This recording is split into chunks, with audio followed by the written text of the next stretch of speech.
Sri Anandamayi Ma ki Jai. Someone was reading out a poem of his own creation. It began with a conversation between Shiva and Parvati. Parvati wanted to know whether all people who die at Kashi would be liberated then and there. No, was Shankara's reply. Not all. Only bhaktas who possess firm, unflinching faith. Now the question arose as to what was the criterion for firm, unflinching faith. For it is by no means always possible to judge of the depths of a person's faith by outward appearances. In order to test people's faith, Shiva and Parvati in disguise went to Manikarnika Ghat. Parvati sat down on the steps with her dead husband lying across her lap. In pitiful words, she begged every passerby to bring her some firewood for her husband's cremation.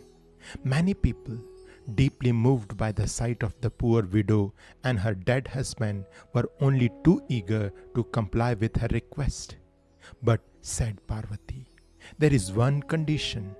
Before my husband passed away, he voiced the express wish that the firewood should be supplied only by man entirely free of sin.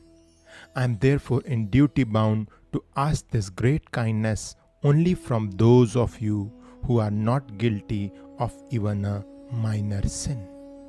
On hearing this, not a single person was prepared to fetch the firewood, for none could deem himself completely free of sin. Just then, a man who had come to bathe in the Ganga approached. He was not only a drunkard, but he indulged in other vices as well. As soon as he came to know of Parvati's request, he exclaimed, "What is there so difficult about it? Just wait a moment, till I have had my bath in the Ganga."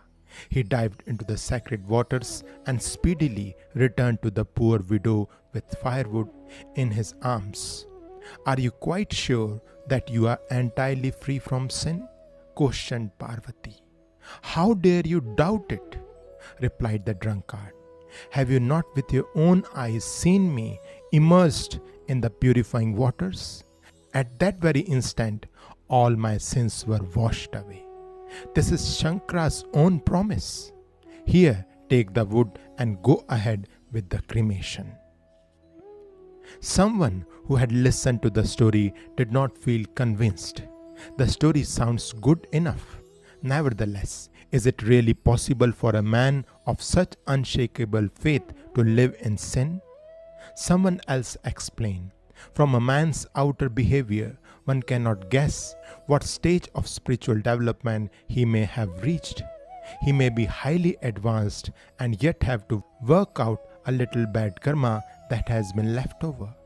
Through the force of his prarabdha, he may have been obliged to misconduct himself for a time in the manner mentioned in the story.